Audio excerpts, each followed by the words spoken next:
Thank you, sir. Appreciate it. All right. Thank you, Ken. I appreciate it. I know Jason's headed out, but give one more round of applause for Jason. He does great work. All right, my name is Anthony Hipolito. As you guys heard, I'm a deputy with the Hays County Sheriff's Office.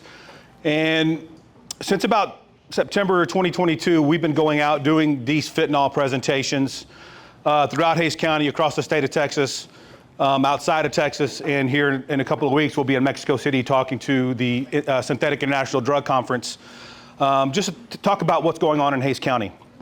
You heard Jason talk about the fentanyl crisis, and everything he said is on point, right? We started doing these presentations because, if it's gonna work, in the summer of 2022, we lost 5 students in a matter of weeks to fentanyl poisonings, right? After I'm done talking, you're gonna hear from Janel Rodriguez, she's there in the back. Her son Noah died from a fentanyl poisoning on August 21st of 2022. Me and Mark met her probably just a few short days after her son's funeral. At that point, Sheriff Culler had already tasked us with coming up with some kind of fentanyl presentation, some kind of education or awareness to go out and talk to people in Hays County. We approached her and her husband, Brandon, and said, hey, we're gonna go out and talk to people. We don't know what it's gonna look like. It could be 10 minutes, it could be an hour, but what we want is for you to come and join us, and because I think it's important for parents and grandparents and kids to hear firsthand from someone who has lost their son to fentanyl poisoning. So that's exactly what we've done. September 2022, we started. We've done well over 250 of these presentations. We've talked to well over 25,000 people. Janelle and her husband, Brandon, have done many more than that. They have made it their mission to go out and save lives. And that's simply why we've been doing these presentations. Some of you may have seen this presentation maybe once or twice, maybe even 3 times. But we feel it's important to continue talking about it, because fentanyl is ever evolving. As you heard Jason say, there's parafentanyl and nitazines and xylazine, and there's so many things that are still coming to Central Texas. That's scary.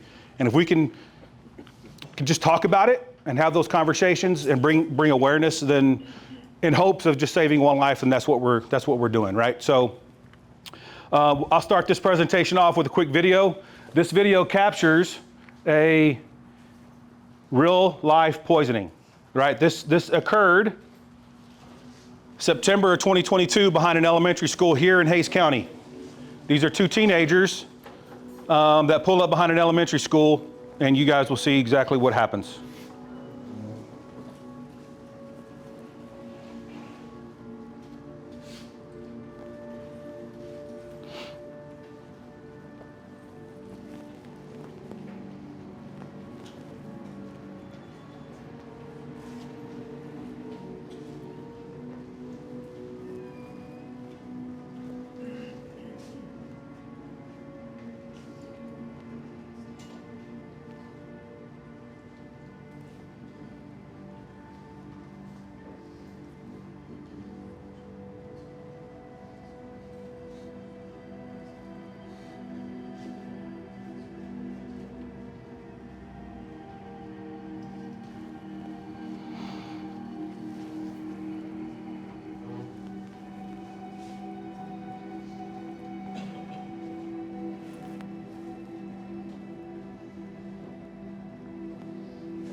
That's why we're going out here and talking to people, as many people as we possibly can, because we're losing 190 people a day to this poison in this country.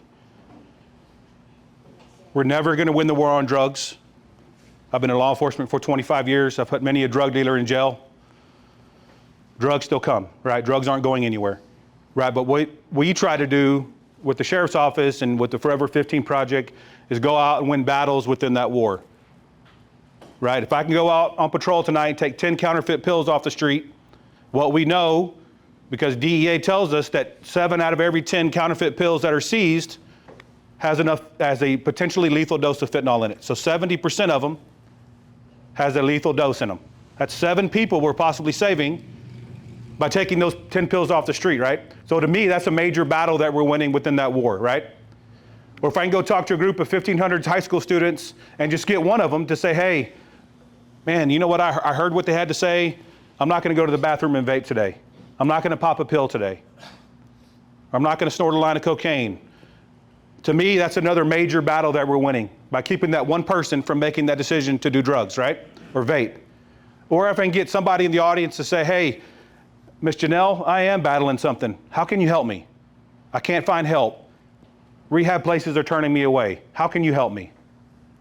That's another major battle that we're winning within the war on drugs.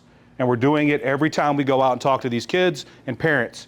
Every time we're done, there's a line of students waiting to talk to Janel and Brandon about their life experiences and how they're dealing with something and asking for help. What we're doing is saving lives every time we go out and talk, or every time we make an arrest. It's very important that we continue to do this, because as law enforcement, I've seen death way too many times in my law enforcement career. I've seen death way too many times. Every time there's a poisoning, 911 is called. Not only does EMS and fire go, but we also have to get there as well. And as Ken can attest, we can't unsee a 15-year-old kid or a 12-year-old kid or a 40-year-old man laying lifeless in their bedroom. We can't unsee that. We see it over and over and over again. And it's images that we play over and over and again in our heads, right? What also that happens is the scream from mom or dad or grandma. I can only describe it as maybe a scream you would hear in a horror movie, but it's a scream that we can't unhear as first responders. Right? It's something that we can close our eyes and go to bed at night and wake up to that scream because we just went to that call that same day. Or it could be a call from 10 years ago. Right? So that's another reason we're passionate about going out and trying to save just one life. We're not going to save everybody. I'm not okay with that, but over my 25 years of law enforcement, we're just not going to save everybody. But what we're trying to do is to keep that number and that graph that Jason showed you from continuing to go up and up and up. And you saw it's going up exponentially since about 2010. So what do we need to do to keep that from happening, right? What do we do to try to flatten that out a little bit, or maybe even get it to go down, right? My clicker's not working. Mark, do you have enough clicker? We focus, when we're talking to kids specifically, we get into the why, right? The labeling, the name calling, and making fun of people, calling them druggies and losers. Like at some point we have to come together as a community, we have to come together as peers to stop that, right? The keyboard warriors on Facebook, because there was a poisoning, people are making fun of each other, that has to stop. People do drugs for a reason. People vape for a reason. People drink alcohol for a reason. We all get stressed out at some point, right, in our lives, whether it be work or family, my kids, whatever it might be. I have to figure out a way to cope with that. Me, I like to go to the gym, I like to run, I like to work out, I also like to eat. Those are a few different ways that I deal with stress, right?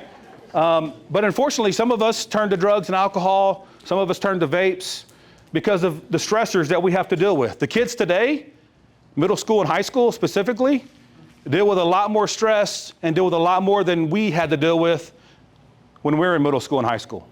Times are different. I think a big part of that is probably social media, right? You think?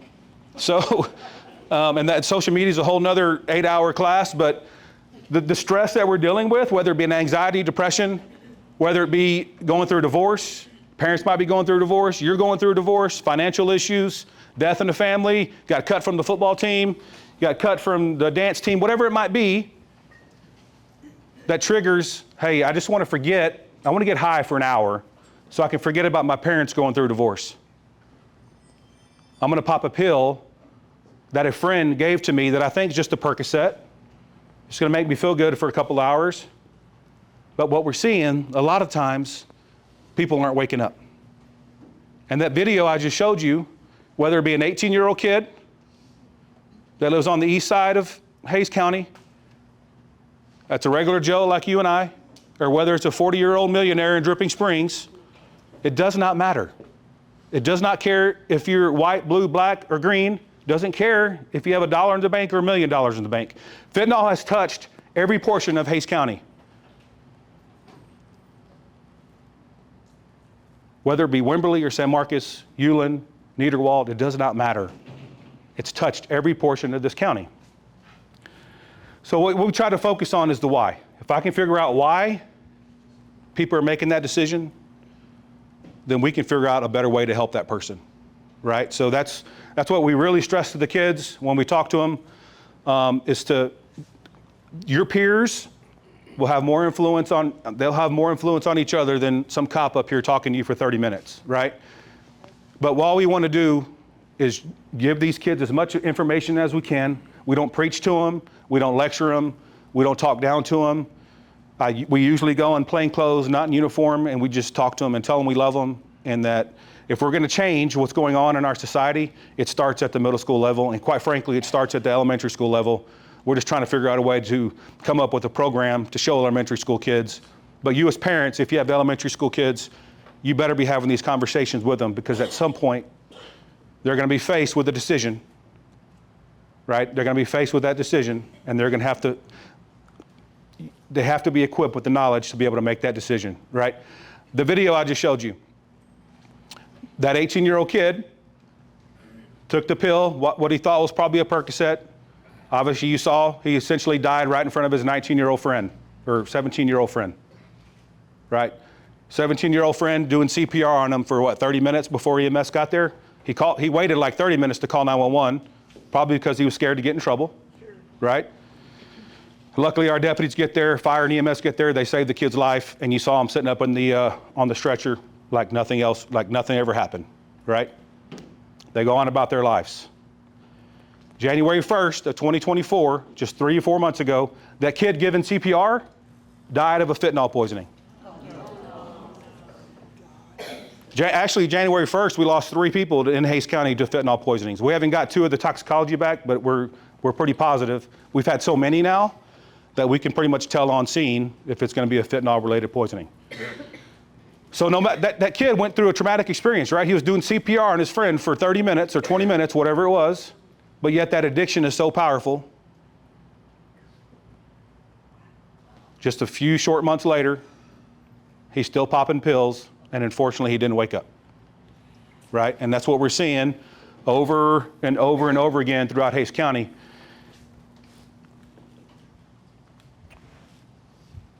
Real quick about school resource officers. This is more for the kids, but since we have some parents in here,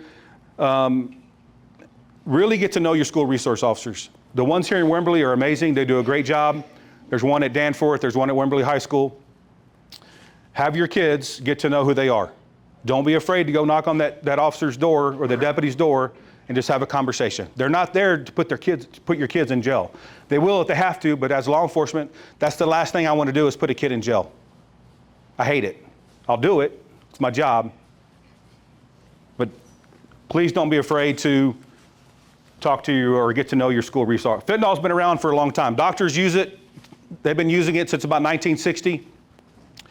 It's a pain reliever, right? They use it for surgeries, cancer patients, but when they prescribe it in micro doses.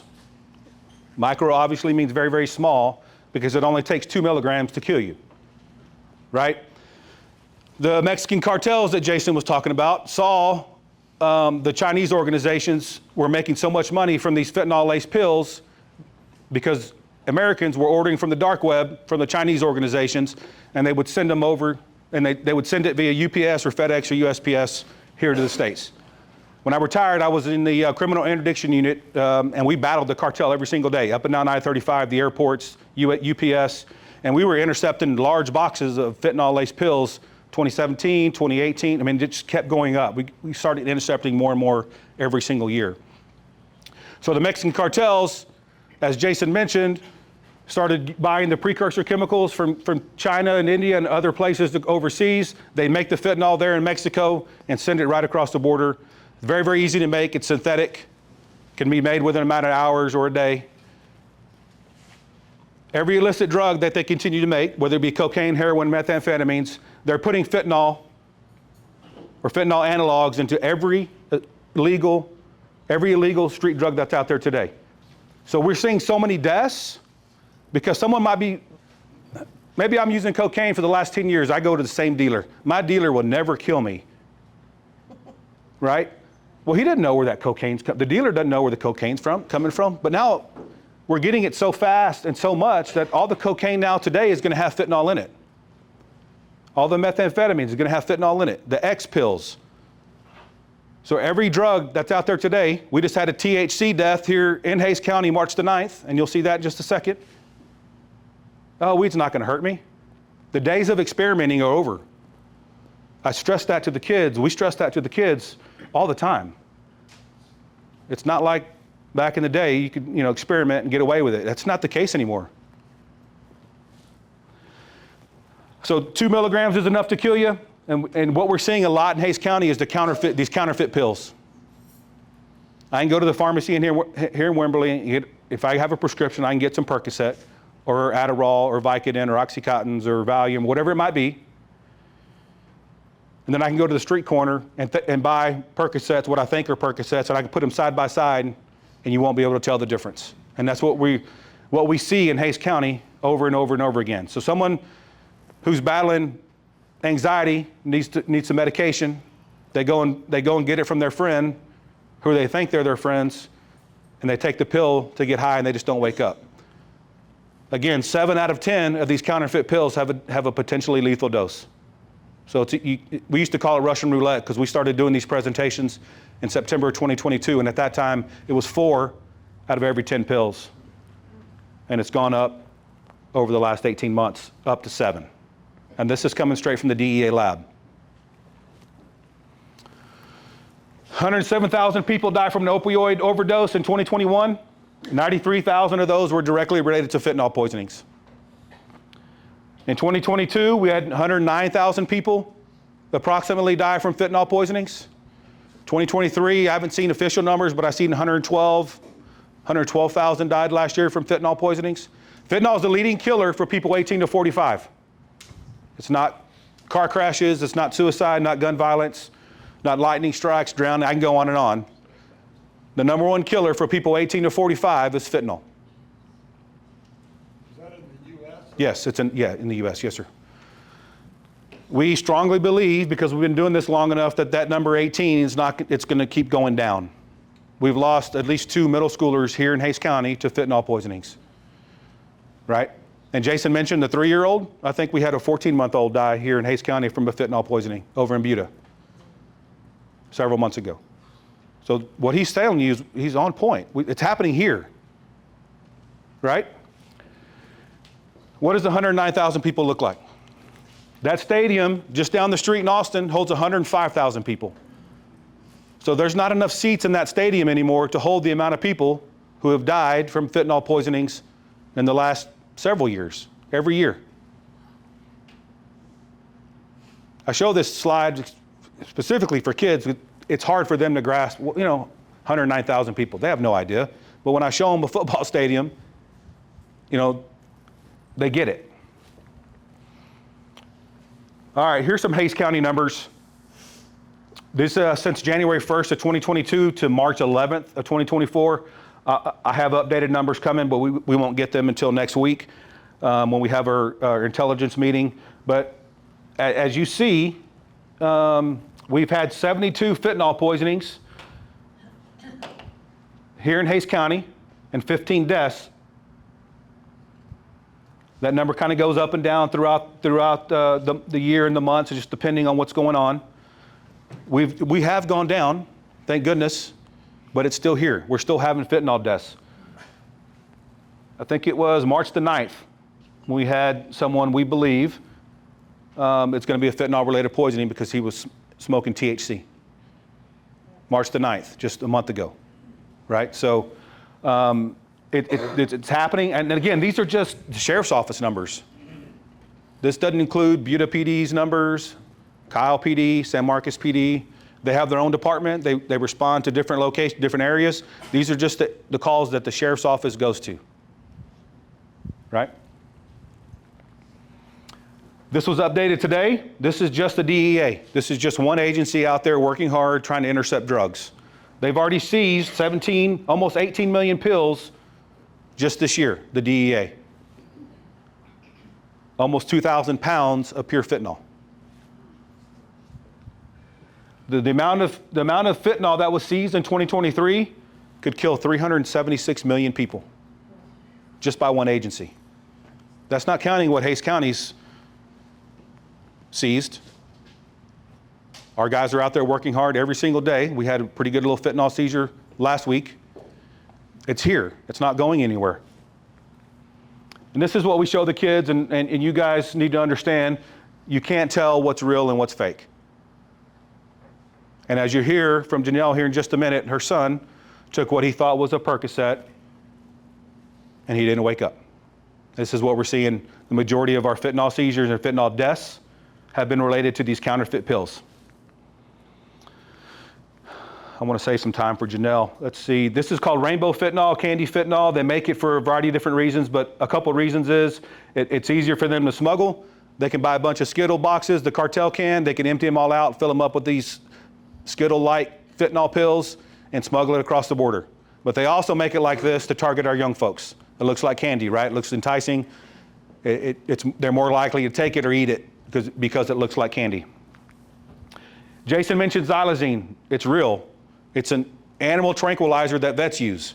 But for whatever reason, these cartel folks are trying to make their drugs more powerful. So they're playing around with different chemicals to try to figure out if that's going to enhance the high, right? This stuff is here in Hays County. This stuff is in Austin. This stuff is in San Antonio. It's showing up in all of our fentanyl seizures, whether it be powder, whether it be pills, it's there. It's called the trank dope, zombie drug. They call it the zombie drug because it makes you look like this.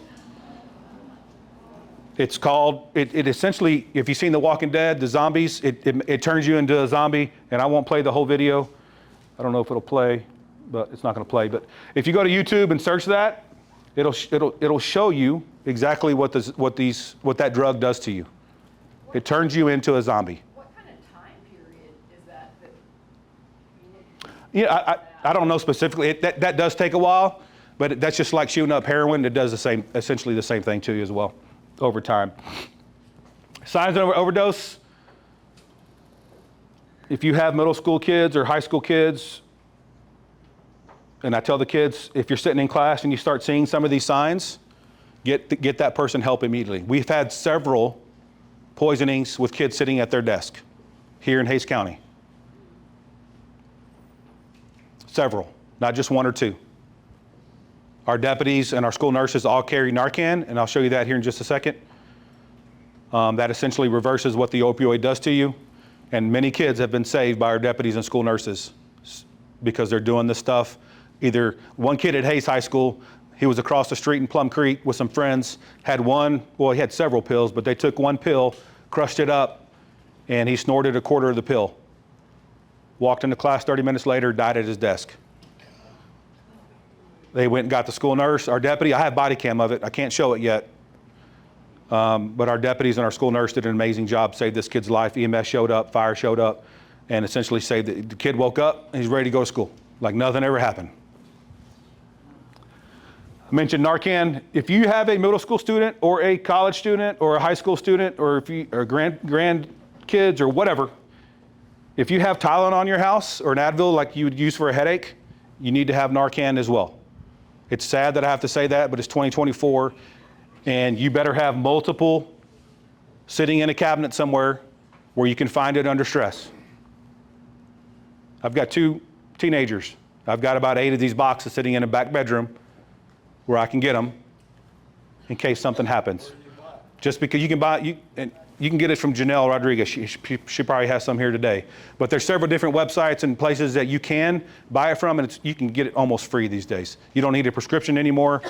But again, I have 2 kids, right? And it may not be my kid. It could be. Just because I'm a cop doesn't mean my kid's not going to make a bad decision. Yes, ma'am.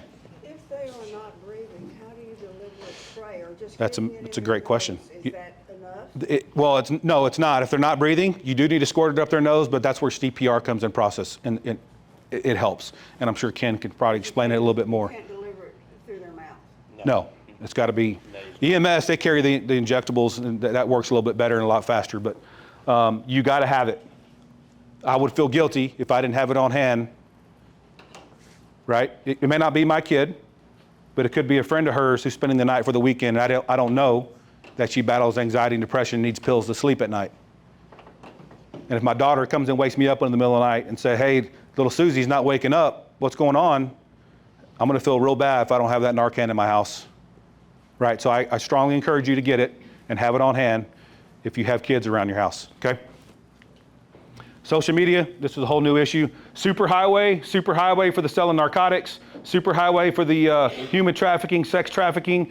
Mark can get on Telegram right now, and he can tell you in about a matter of minutes where you can buy drugs all over Wimberley. It takes about a second to pull up your phone and get on this app, and you can go buy pills all over Wimberley, all over Hays County. So superhighway for crazy things. I love social media. You guys know I'm all over social media, every platform. But if you decide to give your kids social media, I strongly encourage to go to this gentleman's website, Catfish Cops, and he has tips and tricks, and he has a podcast, and he helps parents kind of understand every different app that's out there and gives you information because he works these cases, online solicitation of a minor. He's out of Grand Prairie. There's also another one called Officer Gomez. We've heard him talk as well. There's different resources for parents to go and learn about these apps because I promise you, my kid knows more about Snapchat than I'll ever know. I can try and try and try, but she can find ways to hide things. And it's just the way it goes. All right.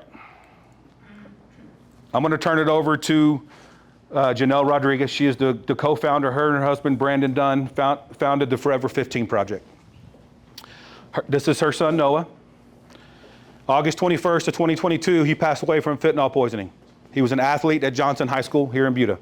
Basketball, football, all the things. Took honor classes, AP classes, was on the honor roll. Really good kid. Again, it doesn't matter who you are. And she and Brandon have made it her mission to go and talk to as many people as she possibly can in hopes of just saving one person every time she talks. She's never told us no. And I've heard her story 250 plus times, and it's like the first time every single time because it's hard to hear. It's emotional, but she tells it like it is. But it's important for you guys to hear firsthand from someone who has lost her son and what she's been having to deal with for the last 18 months and what she's doing today in her son's honor in hopes of just to save one person's life. Please welcome Janel Rodriguez. You good? Yeah. You want to get set up here?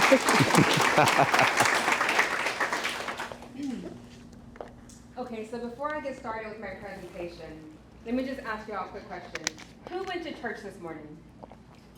Okay, while getting ready for church, did you also have to get ready a 6-year-old, a 3-year-old, and a 1-year-old? No.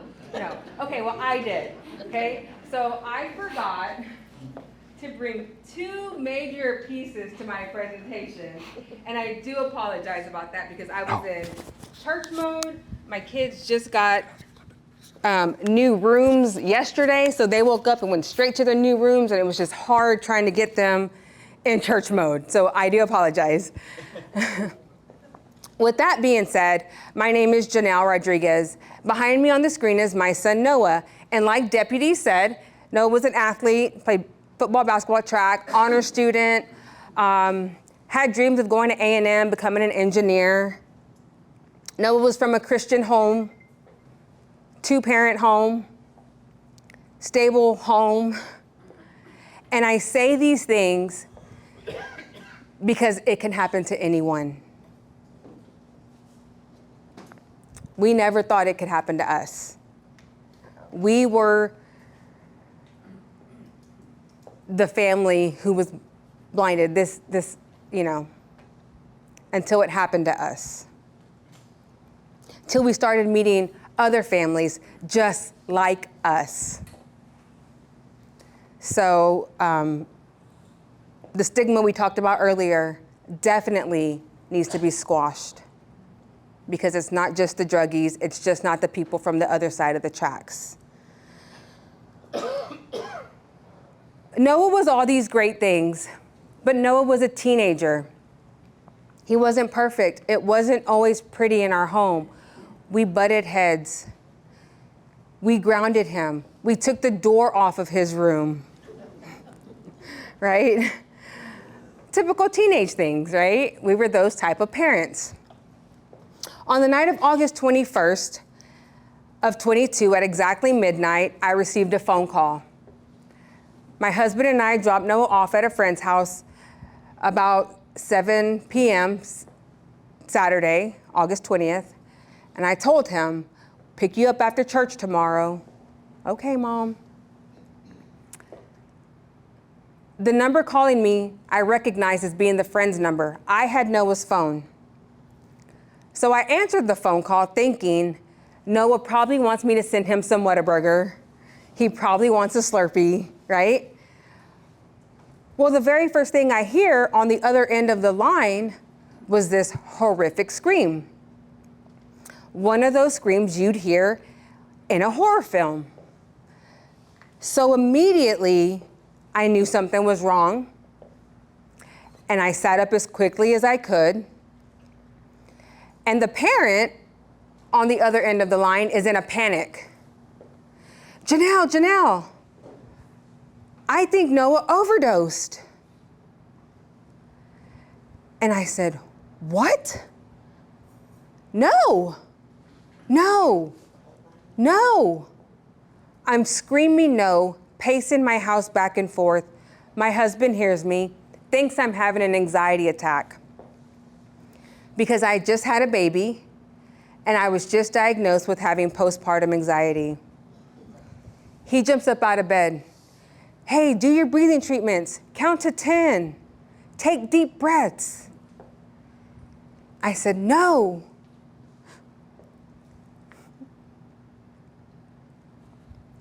It's not me. It's Noah. So right away, he throws on his shoes and his shirt. And as much as we wanted to just run out of our house to go be with Noah, we couldn't. At the time, our children were 4, 1, and 15 days old. Asleep in bed.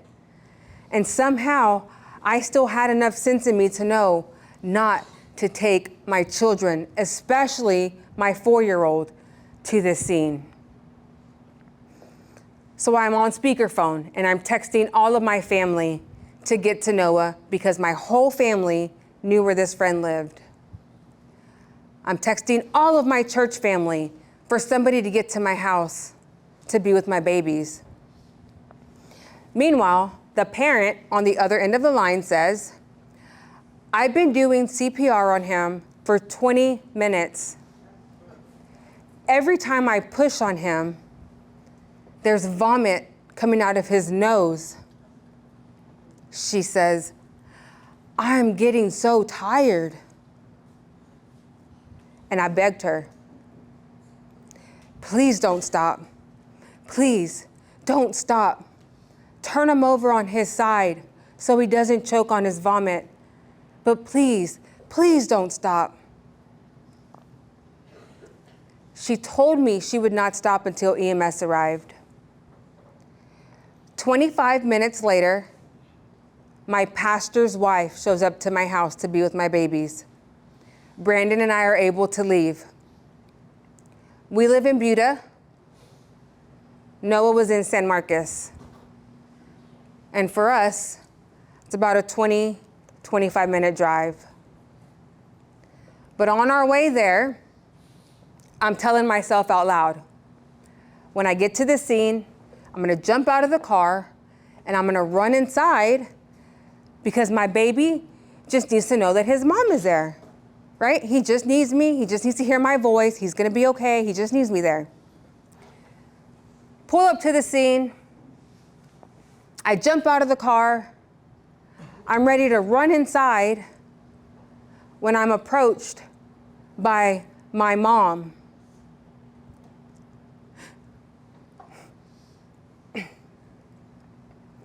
She's standing about 3 to 5 feet in front of me. She's just staring at me. I'm expecting her to take me to my son, right? She just stands there staring at me, puts her head down.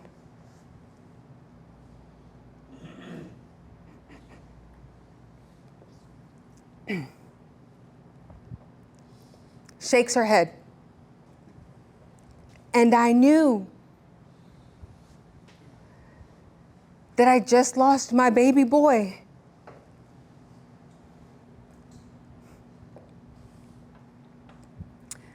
My body just went limp, hit the ground screaming.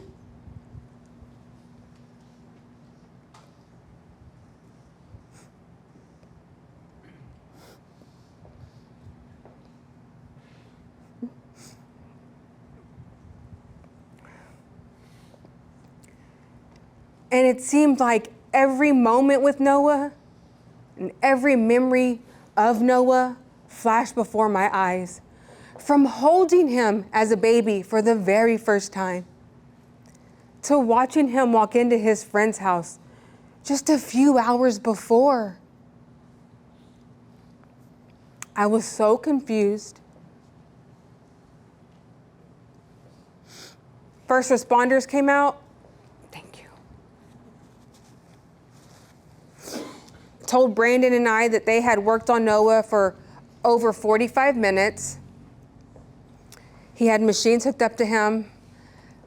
He was given 2 Narcan injections, and his body just didn't respond. They asked if I wanted to go in and see him. And even though I was ready to run inside, when I got there,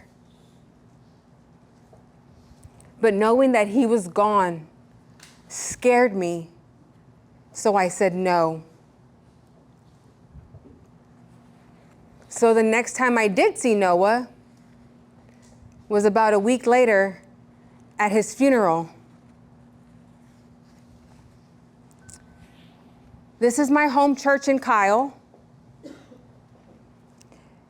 And walking in to seeing my baby boy in this casket that we had to shop for, knowing it would be the last time we would ever see his physical body, really sucked.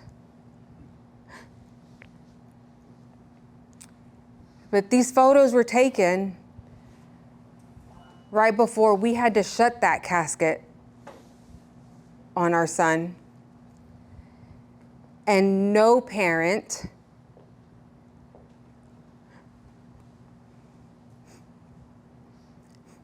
no mom should ever have to experience shutting a casket on their baby for any reason.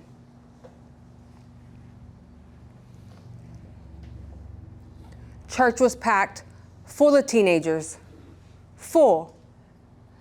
Every single teenager that came up to me that day to give condolences, this is what I said to them. This is what I say to students now when we present. Do better. Be better. You don't want this for your family. You don't want this for yourself. If you know something, say something. if you see something, intervene. Because I wish someone in Noah's friend group that night had spoken up and been a true friend, because he could potentially be here today. So what happened to Noah? Well, we all know that 2 milligrams of fentanyl is a lethal dose, right? We all see the photo of the pencil with the fentanyl on it, right? We see the penny with the sprinkles. And as much as I appreciate the DEA for this photo, I personally do not like it, because it's so magnified that when I ask kids to show me how much 2 milligrams is, they do this.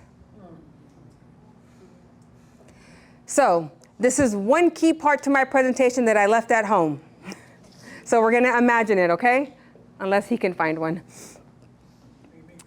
We've all seen a pack of sugar, Splenda, sweet and low, right? We all know what that looks like. Oh, I think he found one.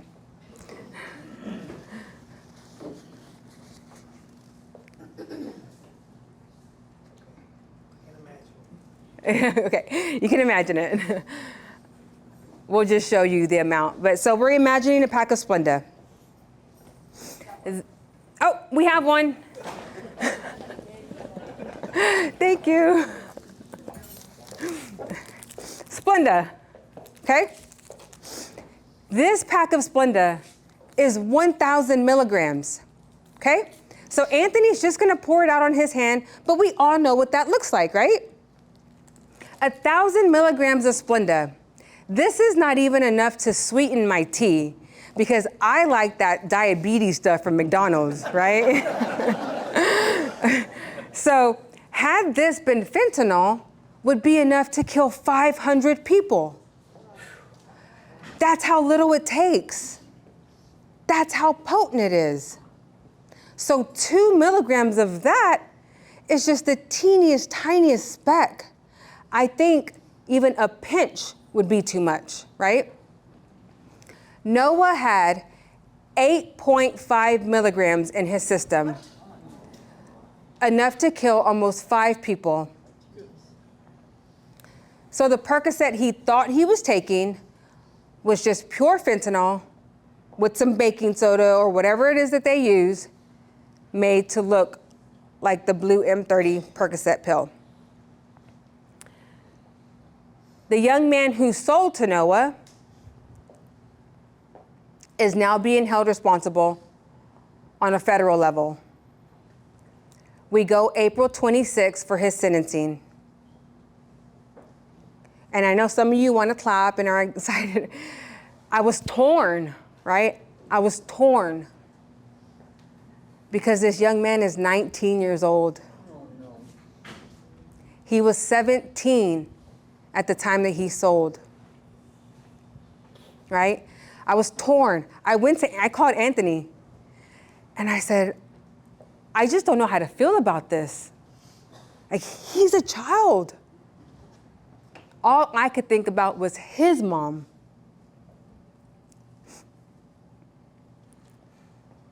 Anthony talked some sense into me.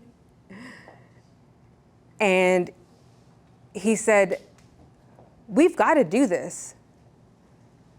Because all the presentations we're doing, if we let him walk, what are we doing this for? How are you honoring Noah, right? And it's true. I have to do what's best for Hays County. I'm from Buda. I was a Tom Green Hornet. I'm a Hays Rebel. This is my town.